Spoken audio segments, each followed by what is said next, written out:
কিন্তু পাস করার পর ওদের যে কোটা থেকে সেই কোটা যে টপ যারা থাকে তাদের চাকরিটা হয়, পরবর্তীতে যারা থাকে তাদের ওয়েটিং লিস্টে, নতুবা তাদেরকে পুনরায় আবার কাটতে হয়।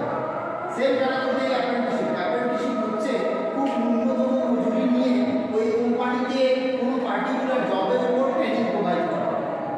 ধরো তুমি একজন ইলেকট্রিশিয়ান হিসেবে তুমি ওখানে আসো, অ্যাপ্রেন্টিসশিপ করতেছো। কোথায় করতেছো?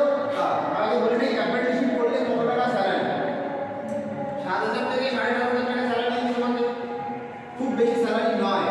কিন্তু ওই যে সার্টিফিকেটটা হবে, যে সংস্থায় তোমার যে সার্টিফিকেটটা হবে, সেই সংস্থায় 1 বছর বা 2 বছরে যা টার্মস অ্যান্ড কন্ডিশন থাকবে, সেই টার্মস অ্যান্ড কন্ডিশনের উপর ভিত্তি করে কিন্তু তোমাকে কাজে নিয়োগ করা হবে। বলবে ওরা যে 2 বছর বা 1 বছর, 1 বছরের জন্য তুমি অ্যাপ্রেন্টিসশিপ আমাদের কোম্পানিতে, বা 2 বছরের জন্য অ্যাপ্রেন্টিসশিপ তুমি আমার রেলে যেতে। সর্বপ্রথম যেগুলো আমাদের ইন্ডিয়াতে, যদি আমি মাল্টিন্যাশনাল কোম্পানিগুলো দেখি, আমি there are 3 types of multinational company. Which one is হচ্ছে তোমার মহারত্না কোম্পানি, নবরত্না কোম্পানি এবং Miniratna company. both are multinational company. তিনটে কিন্তু মাল্টিন্যাশনাল, এমএনসি কোম্পানি, তিনটে কিন্তু মাল্টিন্যাশনাল কোম্পানির মধ্যে পড়ে। যেগুলো মহারত্না কোম্পানি, যেগুলো নবরত্না কোম্পানি, মিনিরত্না কোম্পানি, সেগুলোতে গভর্নমেন্টের শেয়ার বেশি থাকে। মানে গভর্নমেন্টের যদি 100 টাকা যদি শেয়ার হয় একটা, গভর্নমেন্টের ওখানে থাকবে 52 টাকা, আর ট্রাস্ট মালিকের থাকবে মানে 48 টাকা। কিন্তু গভর্নমেন্টের যেহেতু বেশি টাকা, তার জন্য কার বেশি ওখানে দায়িত্ব? গভর্নমেন্টের যেহেতু বেশি টাকা, তার জন্য এবার ওই যে বললাম, আমি যে কোম্পানিগুলোর নাম বললাম, এগুলো হচ্ছে ক্যাটাগরি। কার ক্যাটাগরি? এগুলো হচ্ছে মাল্টিন্যাশনাল কোম্পানি ক্যাটাগরি। আর মাল্টিন্যাশনাল কোম্পানি ক্যাটাগরির মধ্যে যে কোম্পানিগুলোর নাম বললাম, মহারত্না, নবরত্না, মিনিরত্না, সেই মহারত্না, নবরত্না, মিনিরত্নার মধ্যে উল্লেখযোগ্য যে কোম্পানিগুলো আছে অ্যাপ্রেন্টিসশিপের জন্য নেয়, তাদের মধ্যে হচ্ছে ONGC, IOCL, Oil and Natural Gas Corporation, IOCL, Indian Oil, IOCL Corporation Limited, Indian Oil Corporation Limited। তারপরে আছে Coal India Limited, CIL, Coal India Limited। তারপরে আছে Indian Railway, গভর্নমেন্ট। এইগুলো যারা যদি কখনো তোরা দেখিস, এবার ওগুলো কোথায় দেখা যায়? একটা পোর্টাল আছে, পোর্টালের নাম হচ্ছে, সবাই লিখে রাখ, পোর্টালের নাম সবাই জানা হচ্ছে, পোর্টালের নামটা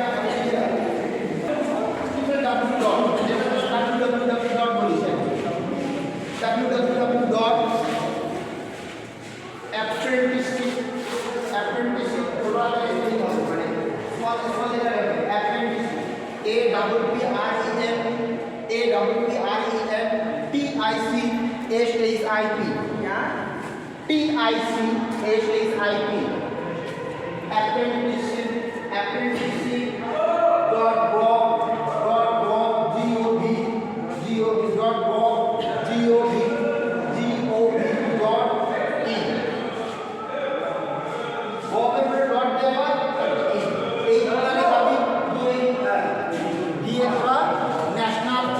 ওখানে তোরা দেখতে পারবি যে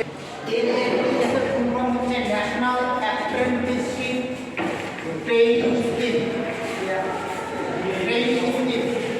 এটা লিখে রাখ, ঠিক আছে?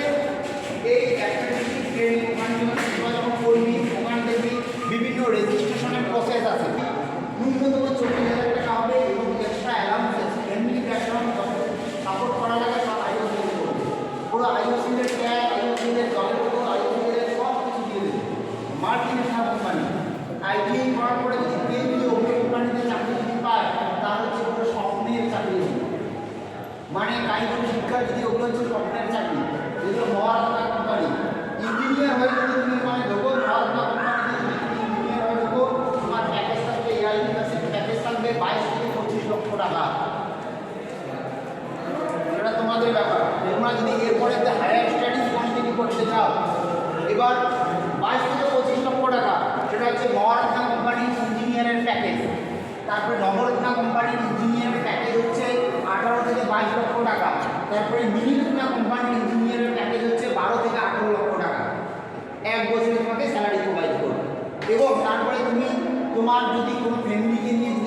কোথাও ফরেন কান্ট্রিতে ট্যুরে যাও, এভরিথিং খরচা বিয়ার করবে ওরাই। প্রত্যেক বছর তুমি একবার করে ট্যুর গাইড পাবে এবং পুরো ইয়ে পাবে। তাহলে অত বড় কোম্পানিতে যদি কারো জব করার শখ থাকে বা জব করতে যদি ইচ্ছুক থেকে থাকো, তাহলে এই অ্যাপ্রেন্টিসশিপ ট্রেনিংয়ের জন্য এই ওয়েবসাইটে যাবে এবং গিয়ে দেখবে। দেখার পর তোমরা রেজিস্ট্রেশনের পুরো প্রসেস এবং ক্রাইটেরিয়া, কী কী ক্রাইটেরিয়া তোমাদের দরকার এবং তোমাদের কী কমি আছে এখনই দেখে রাখবে।